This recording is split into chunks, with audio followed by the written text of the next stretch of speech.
Masya Allah, ini tanya lagi, apa hukum demonstrasi yang sering dilakukan mahasiswa? Jamaah, demonstrasi itu anak turunan demokrasi. Masalahnya bukan di demonstrasinya. Di mana masalahnya? Demokrasi. Demokrasi ini menyuruh orang demonstrasi. Dan kita tahu dalam agama kita harus jaga kedamaian. Kita nggak boleh gangguin orang. Kita nggak boleh, tadi kita bicara menakut-nakutin orang, menyakitin orang lain. Subhanallah. Tidak dari rakyat, tidak dari pejabat, sama aja, nggak boleh nyakitin orang lain. Iya. Kita ingin menyampaikan aspirasi apa? Aspirasi, ide. Dalam Islam ya, kita nggak boleh membiarkan kemungkaran terjadi. Cuma caranya bagaimana? Kalau dalam demokrasi caranya demonstrasi. Kalau dalam Islam caranya menasehati. Datang nih, siapa yang melakukan kesalahan? Oh fulan, pejabat ini kayaknya nggak benar ini tadi. Kalau kita bicara Islam sebagai seorang muslim, maka kita akan cari cara bagaimana menjumpai dia.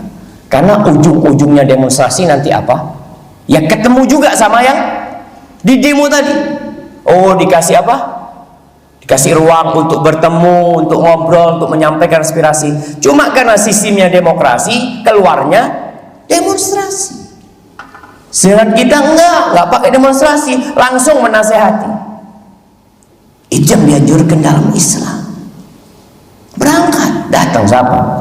Namanya rektornya yang bermasalah, dia datang, utusan dari BEM umpamanya, dari siapa ingin bertemu dengan rektor, silahkan untuk menyampaikan aspirasi tersebut tanpa menggunakan hal-hal yang tadi. Cuma Anda sampaikan tadi, karena memang sistem demokrasi, keluarnya demonstrasi. Kalau kita bicara agama kita sebagai seorang muslim, nggak ada demonstrasi. Kemungkaran terjadi, kita harus merubah dan mengingkari. Iya, man ra'a minkum mungkaran, nggak boleh diam antum. Lihat kemungkaran terjadi, kita harus rubah kemungkaran tersebut. Tapi caranya bagaimana? Caranya falyakhlu bihi, cari waktu yang tepat. Lobby gimana untuk ketemu ini itu, memberikan nasihat. Tugas kita hanya menasehati, memberi informasi. Dia mau nggak mau itu urusannya sama Allah Azza wa Jalla. Seperti itu. Kalau dikatakan apakah demonstrasi sumber dicabutnya keamanan? Demonstrasi, jamaah, demokrasinya ini yang bermasalah. Ketika kita bicarakan, karena secara hukum boleh nggak demonstrasi secara hukum negara? Diperbolehkan, bahkan itu menjadi salah satu tadi turunan dari demokrasi tersebut. Maka Anda rasa kita harus belajar agama kita, ngerti nih gimana Islam buat yang muslim. Yang non muslim ya kita aja, kita disuruh mengajak mereka untuk masuk Islam. Nah, dan di Islam ini ada kedamaian, di sini ada ketentraman. Bagaimana menyikapi kelompok saudara kita yang menyampaikan aspirasi mereka mengatasnamakan Islam, melakukan demo dengan mengajak kaum wanita dan anak-anak ke jalan-jalan, membawa bendera dan spanduk menasihati pemerintah? Subhanallah, kita sudah mendengarkan ucapan-ucapan ulama, sabda-sabda Rasul SAW. Pemerintah kita bukan malaikat, dia punya salah. Tapi ternyata ada yang menyampaikan aspirasi mereka lewat jalan demo, bawa perempuan, padahal perempuan disuruh di rumah, ya, disuruh mendidik generasi masa depan, dibawa ke jalan. Ya. Anda lihat mereka telah berseberangan dengan manhaj Ahlus Sunnah wal Jamaah. Apakah dengan cara seperti itu bisa benar pemerintahnya? Kalau dikatakan bisa benar, nah, tapi tetap caranya tidak sesuai dengan syariat. Ada orang yang umpamanya kudeta, bisa menundukkan pemerintah yang zalim dan dia zalim juga umpamanya, tetap caranya itu nggak syar'i. Walaupun kita harus taat kepada pemerintah yang ada, seperti yang terjadi di Mesir, caranya tidak syar'i. Kita tidak mengatakan yang digunakan oleh Mursi itu benar, baik dan benar, salah caranya. Tapi ketika dia jadi pemimpin, kita taat. Dan ketaatan kita itu bukan melegalkan perbuatan dia ketika dia jadi pemimpin. Adapun mereka yang subhanallah jamaah, kalau kau ingin benar mengabdi kepada negeri, benar niatmu itu adalah memperbaiki pemerintah dan pemimpin yang ada, ikuti cara Rasulullah SAW. Benar-benar cara itu jauh dari riya. Masyarakat itu paling senang sama khotib yang menjelek-jelekkan pemimpin. Paling senang. Apa kata mereka? Masya Allah, pemberani, mata. Iya. Semua kita ini punya rasa hasut sama pemerintah. Ada. Ketika ada yang dari mimbar, ada yang mewakili. Masya Allah, dari dulu ada yang pengen ngomong itu. Cuma takut aja. Caranya nggak benar tetap sama. Kalau benar lillahi ta'ala, engkau datang ke pemimpin lewat cara manapun, dan ingat tugasmu hanya menyampaikan. Ketika tidak bisa sampai, kau minta kepada Allah agar menyampaikan suaramu kepada dia lewat siapapun nanti. Insya Allah jadi benar. Jadi kalau ada sesuatu yang tidak bisa kita lakukan, mungkin gara-gara dosa kita, perbaiki diri kita, perbaiki sedekah kita, perbaiki sholat kita, perbaiki hubungan kita dengan Allah. Semoga Allah memperbaiki hubungan kita dengan pemimpin kita. Hadza wallahu a'lam bishawab. Hukum demo. Apa sebabnya orang-orang demo kepada presiden? Gak puas. Dia demo karena gak puas. Cuman itu doang kok cengeng. Ingat ikhwan, antum baca sejarah fitnatu khalqil Quran di zamannya Imam Ahmad bin Hambal. Fitnah orang-orang kaum muslimin dipaksa semuanya untuk mengatakan Al-Quran adalah makhluk. Siapa yang tidak mengatakan Al-Quran adalah makhluk akan kami penjara, bahkan kami bunuh. Semua ahlus sunnah wal jamaah dipaksa hari itu. Dan orang-orang pun terpaksa mengucapkan Al-Quran adalah makhluk, tapi hati dia mengingkari. Kecuali Imam Ahmad bin Hambal. Ditangkap, dicambuk. Antum pernah dicambuk sama presiden? Gak pernah kita dicambuk sama presiden kita. Kita pernah diambil harta oleh presiden kita? Gak pernah. Presiden kita dolim sama dalam hal apa? Mungkin dia gak adil, itu wajar karena masyarakat kita juga gak adil. Yang antum lihat sekarang pemimpin antum itulah cerminan antum sendiri. Kita menginginkan pemimpin kita adil, pemimpin kita tidak berbuat curang. Berapa banyak mahasiswi dan mahasiswa yang nyontek ketika ujian? Antum nyontek, pengen pemimpin yang adil? Salah. Ketika antum nyontek, pemimpin antum akan nyontek. Ketika antum curang dalam ujian, pemimpin antum akan curang kepada antum.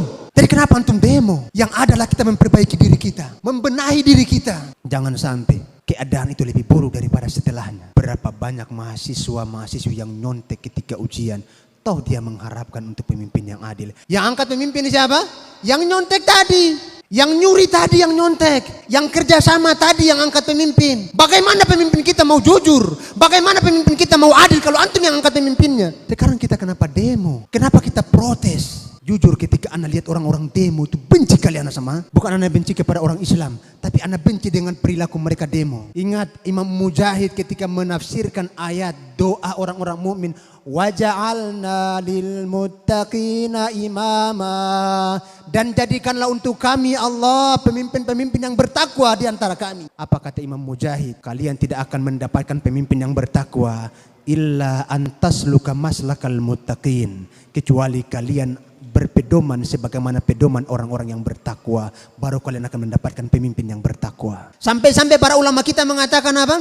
Kalau seandainya, antum dengar baik-baik ini perkataan, bukan perkataan aneh, ini perkataan para ulama. Kalau seandainya cambuk yang digunakan untuk memukul Imam Ahmad itu dipukulkan ke onta, pasti onta itu akan mati. Siapa di antara antum pernah dicambuk seperti itu?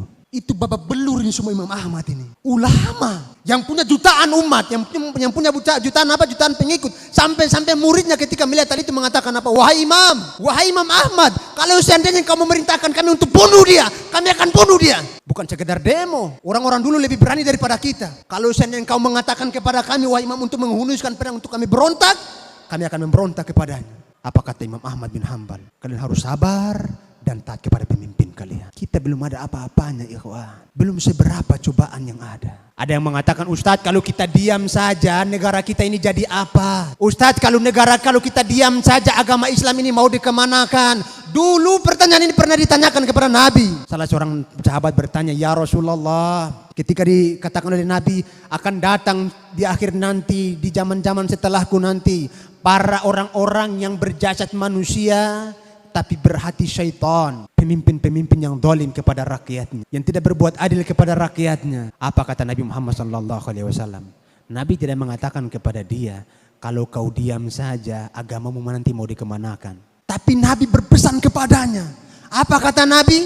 Isma' wa tuti'. Ketika ditanya, "Ya Rasulullah, apa yang harus kami lakukan wahai Nabi?" Ketika kita melihat keadaan seperti ini, apa kata Nabi? Engkau harus dengar dan taat kepada pemimpinmu. Taat kepada pemimpin kita. Salah seorang ketika kami masih kuliah, salah seorang dosen kami, tidak perlu kita sebutkan nama beliau. Beliau membandingkan antara Presiden Soeharto, kemudian Presiden Mursi, Presiden Mesir, kemudian juga Bashar Assad. Beliau mengatakan, kalau antum lihat dari 3 presiden ini, presiden yang paling sayang dengan rakyatnya adalah Soeharto. Yang paling sayang dengan rakyatnya itu siapa? Soeharto. Ketika terjadi kudeta, itu banyak militer yang masih senang sama dia. Kalau hari itu dia mempertahankan jabatannya sebagaimana jabatannya Mursi mempertahankan jabatannya, habis semuanya itu masyarakat yang ada di lapangan Merdeka. Ditembak mati semuanya. Kalau dia suruh waktu itu. Tapi karena dia sayang kepada kaum muslimin, dia rela mengundurkan dirinya. Bila diturunkan itu mau menghilangkan apa? Korupsi. Tapi semakin baik enggak korupsinya? Semakin buruk. Makanya benarlah kata Syekhul Islam Ibnu Taimiyah ketika membahas masalah ini, beliau mengatakan tidaklah satu pemimpin pun dikudeta, melainkan pemimpin setelahnya jauh lebih buruk daripada pemimpin yang dikudeta. Tidaklah satu pun pemimpin dikudeta, antum harus patang telinga baik-baik. Tidaklah satu pun pemimpin dikudeta, melainkan akan datang pemimpin setelahnya jauh lebih buruk daripada pemimpin yang dikudeta. Betul apa yang dikatakan oleh ulama kita. Ulama kita mengukur dengan ilmu, bukan mengukur dengan perasaan. Sehingga ulama kita sekelas Imam Ahmad bin Hanbal, apa kata dia? Kalian harus bersabar. Bersabar itu jauh lebih baik daripada kalian memberontak. Demo hendaklah jangan antum ikuti. Ketika antum didemo oleh masyarakat satu RT, antum malu nggak kira-kira? Antum malu kan? Ini pemimpin kita di demo, yang namanya dikenal oleh semua orang, dipermalukan di hadapan masyarakat, belum di kalangan masyarakat. Apakah layak seperti itu kita sebagai agama Islam? Apakah layak seperti itu kita sebagai umat Islam? Apakah layak seperti itu kita sebagai umat yang beradab, umat yang berakhlak, umat yang berperadaban? Tidak ada solusi kecuali kita harus bersabar. Tidak ada jalan yang lebih selamat kecuali mengamalkan wasiat Nabi. Isma' wa tuti'. Wa in daraba dhahraka wa akhadha malak. Engkau tetap dengar kepada pemimpinmu dan taat kepada pemimpinmu. Meskipun dia memukul pundakmu dan mengambil. Bagaimana pendapat Ustaz tentang sikap pemuda-pemudi Islam melakukan demo sebagaimana menolak kebijakan pemerintah? Haram demi Allah. Demonstrasi sama sekali tidak pernah ada ajarannya di dalam syariat Islam. Ketahuilah, salah satu bukti konkret sebuah kelompok Islam itu busuk zaman sekarang ketika mereka melakukan demo. Berarti mereka mulai keluar dari jalur. Tidak pernah ada merubah kemungkaran dengan cara yang mungkar. Awas. Tujuannya apa? Al-amru bil ma'ruf nahi anil munkar kan? Oke. Nah, salah satu syarat inti al-amru bil ma'ruf dan nahi anil munkar adalah dengan cara yang ma'ruf. Awas. Taghyirul munkar bil munkar, kaidah nih. Taghyirul munkar bil munkar saufa yusabbib al munkar al akbar. Merubah kemungkaran dengan cara yang mungkar maka hanya akan menjadikan kemungkaran yang lebih besar. Lihat apa yang dilakukan front penghancur Islam. Lihat dengan ngancur-ngancurin sana sini. Apakah kemudian kondisi gets any better? Lebih baik atau worse atau lebih buruk?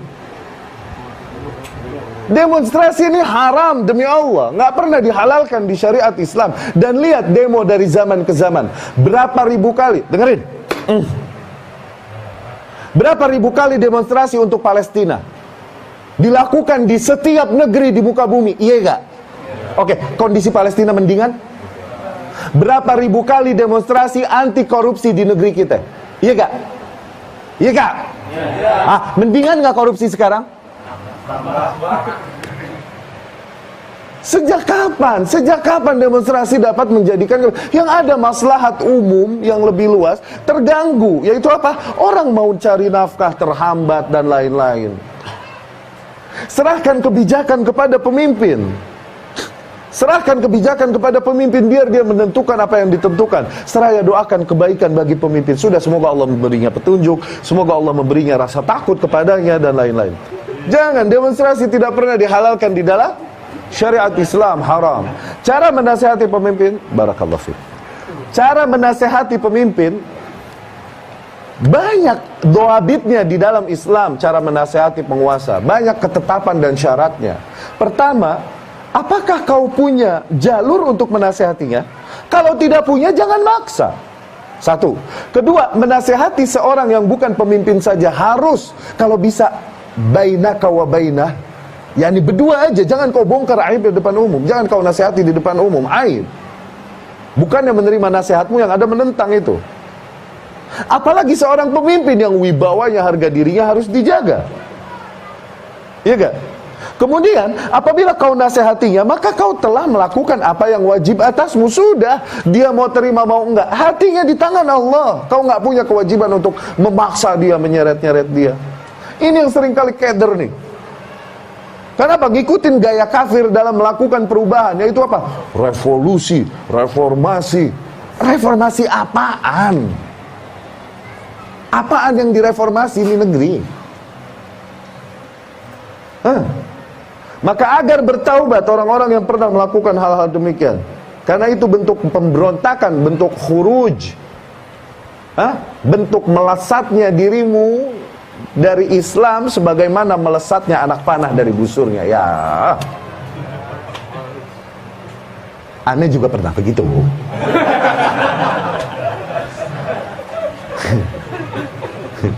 Dulu aneh 2003 kuliahnya di Jakarta, di UNJ. Besohibnya, lagi semangat berislam lah. Tayyib. Besohibnya yang begitu ya, keracunan. Tapi lebih untuk have fun ya, lebih untuk senang-senang. Weh, rame ya Rasul. Lebih begitunya. Kemudian 2004 barulah kita dapat peluang ke Kairo, Mesir. Ya. Jadi gitu. Udah, bagaimana pendapat Anda tentang yang demo-demo anti BBM? Ini bahlul. Dari dulu kapan demonstrasi menentang BBM terus BBM jadi turun? Kapan? Kagak pernah. Ini lagi caper aja nih anak muda nih. Cari perhatian, pengen disorot pakai TV, pengen ketahuan. Aneh ketembak nih sama polisi. Aneh bocor nih, digetok sama polisi. Itu yang dicari, pengen ngetop, pengen cari sensasi. Kalau perbaikan yang mereka tuju bukan cara yang buruk yang mereka lakukan. Iya nggak? Makanya di Islam sebenarnya nih, syariat Islam yang kayak begini, nasehatin, peringatkan, bubar. Kenapa? Kalian mengganggu ketertiban dan maslahat umum. Masih nggak bubar? Bubar, perintahkan lagi. Masih nggak mau? Bubar, perintahkan lagi. Nggak mau 3 kali, tumpahin darahnya. Ini sampah masyarakat. Tumpahin darahnya biar cepet. Khawarij kok bugot. Lumayan mengurangi kepadatan penduduk di Jakarta. Tumpahin yang sampah nih, bikin ngobok-ngobok aja. Masalah udah cukup ribet. Ya nggak? Cuman itulah resiko dari bernegara, berhukum yang tidak berangkat dari hukum Islam, yang mendasarkan hukum kepada rakyat, dari, oleh, dan untuk rakyat. Ya udah berantakan, ribet. Susah. Sebagian orang membolehkan demo dan menolak fatwa para masyaikh adalah karena ilmu fiqhul waqi'. Bahwa di Saudi memang dilarang demo, tapi di Indonesia diperbolehkan oleh penguasa. Jadi tidak mengapa berdasarkan ilmu fiqhul waqi'. Nah, ini dia tidak tahu fiqhul waqi' itu apa. Ya. Fiqhul waqi' itu artinya dia punya fikih tentang realita. Ya. Untuk memiliki fikih tentang realita itu ada 2 yang diperlukan. Yang pertama, dia punya tasawur realita tersebut, bagaimana hakikatnya. Dia ada gambaran. Setelah dia ada gambaran, dia tahu hukum syar'i tentang hal tersebut. Jelas ya? Jadi kita orang Indonesia, kita tahu realitanya, tapi hukum syar'inya belum tentu kita tahu. Jelas ya? Ada sebagian masalah saya tanyakan ke Syekh Shalal Fauzan, kata beliau, kamu saya yang tentukan, kamu saya yang jawab. Ya, beliau bilang begitu kepada saya. Tapi saya tahu diri pada hal-hal yang terkait dengan apa? Dengan kaum muslimin secara umum, itu maksud Syekh kadang perlu digambarkan masalahnya itu sesuai dengan apa? Realita yang ada di sana. Data-data yang diperlukan oleh beliau. Kalau saya sudah siapkan, saya tanyakan lagi kepada beliau. Jelas ya? Nah, ini ada sebagian orang seperti itu. Katanya dia tanya ke gurunya, ke syekhnya. Syekhnya bilang, itu kalian yang lebih tahu. Tanya aja ke ulama kalian di sana. Jelas ya? Dianya saja memahami kaidah-kaidah salaf nggak paham, dalil-dalil pengkaidahan nggak ngerti. Ya. Mau menghukumi realita yang seperti itu, bagaimana caranya? Ya, baik. Jadi itu fikul waqi'. Fikul waqi' itu artinya betul ya, kalau fikul waqi' dengan makna yang disebut oleh Ibnul Qayyim itu tadi. Seorang tahu realita, kasusnya bagaimana gambarannya, kemudian dia mengerti hukum tentang realita itu. Ya. Kalau mengerti bentuknya mungkin Masyaikh di Saudi nggak ngerti bentuknya ya. Di Indonesia kejadiannya. Tapi kalau hukum, tanya kepada ulama di mana saja tentang hukum, mereka bisa menerangkan. Yang penting diberi gambaran yang benar, gambaran yang lengkap dan utuh. Pasti mereka akan apa? Akan menjawabnya. Jelas ya? Walaupun ada sebagian hal memang itu terkait dengan urusan negara, itu tidak mungkin di tempat lain memberi fatwa ke negeri tertentu. Ya, baik. Karena bidang fatwa itu agak sempit, bidang fatwa hanya pada perkara-perkara tertentu. Ya, bukan semua masalah bisa dimasuki oleh bidang fatwa. Baik. Orang-orang yang pantas, apalagi nih hari-hari Pilpres, masalah demo. Kenapa sih demo itu tidak boleh? Padahal kan ada hadis Nabi yang berbunyi afdhalul jihad kalimatu haqqin inda sultanin jair. Merupakan jihad yang sangat mulia di jalan Allah adalah mengucapkan kebenaran di sisi penguasa yang zalim. Nah, kita kan turun demo ini, kata sebagian orang, itu mengucapkan kebenaran sebagai bentuk pengingkaran kepada kezaliman dan membela hak rakyat, Ustaz. Kenapa nggak boleh? Nggak boleh gitu ya. Hadisnya jelas. Hadisnya jelas. Gimana itu, Ustaz? Apa benar hadis ini seperti itu pemahamannya? Nah, itu yang sering menjadi problem di tengah sahah Islamiyah, ya, lapangan dakwah Islam, penggunaan dalil bukan pada tempatnya. Hadis ini kalau kita lihat secara zahirnya, terus mengambil harfian secara zahirnya saja tanpa memahaminya dengan bagaimana pengamalan orang-orang terdahulu dari kalangan salaf, ya akhirnya kan dibawa ke sana dan kemari gitu. Ya. Sekarang kalau kita tanya, ada nggak pengamalan dari para sahabat menerapkan hal itu, berdemo gitu? Ya.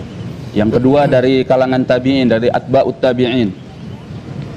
Di 3 generasi ini kan ada orang-orang yang nggak puas kepada pemerintahan. Yang melakukan demo itu biasanya dari siapa? Yang menyusun kekuatan untuk menentang pemerintahan secara terang-terangan itu siapa? Ya. Tercatat di dalam sejarah Islam yang melakukannya Khawarij. Tidak ada dari kalangan sahabat. Terbunuhnya Utsman tidak ada. Alhamdulillah, satu hal yang disyukuri, tidak ada satu sahabat pun yang terlibat. Demikian pula di kalangan tabi'in, atba'ut tabi'in. Kalau ada, kadang mereka menggunakan ketergelinciran sebagian ulama semacam Sa'id bin Jubair. Ya, itu manusia nggak ada yang sempurna. Ya. Tapi bagaimana keumuman salaf yang hidup pada waktu itu? Kan mereka tidak mendukungnya. Itu ketergelinciran, kesalahan sebagian. Bahkan di kalangan para nabi itu, mereka ketika ingin menghadapi penguasanya bukan demo, datang seperti Nabi Musa alaihi salatu wassalam, datang kepada Firaun. Bukan seorang muslim, kafir yang paling zalim. Orang yang mengatakan ana rabbukumul a'la, aku adalah Tuhan pencipta kalian yang maha tinggi. Didatangi oleh Nabi Musa. Apa kata Allah kepada Nabi Musa dan Nabi Harun yang mendatanginya? Qula lahu qaulan layyinan, bukan qaulan ghalidha, qaulan layyinan la'allahu yatadzakkaru aw yakhsha. Lemah lembut ya. Iya, pergilah kalian berdua kepadanya dan ucapkan kepadanya ucapan yang lemah lembut, mudah-mudahan dia mengambil peringatan dan dia merasa takut. Alhamdulillah pemerintah kita muslim dan enggak sejahat Firaun ya. Enggak seberapanya dibandingkan Firaun gitu. Dan kita pun enggak sebaik Musa dan Harun ya. Nah, kita pun enggak sebaik Nabi Musa dan Harun, tapi Nabi Musa dan Nabi Harun tidak menggalang kekuatan untuk demo. tapi menyebarkan dakwah kepada jalan Allah. Di mana hadis tadi di sisi itu di hadapannya, saya bukan di atas Di hadapannya, bukan di medsos, hadapannya ya. bukan Di jalan-jalan. Mereka misalnya teriak-teriak di depan gedung DPR MPR gitu. Atau Ya. demonya di Aceh, Ustaz. Hah? Atau Ada demonya di Aceh. Aceh atau di mana? Itu bukan di hadapannya. Secara teks hadis pun nggak tepat gitu. Di hadapan kedua kebenaran, Bun ya, bukan Ya, celaan. ya. Celaan bukan kebenaran ya. Bukan kebenaran.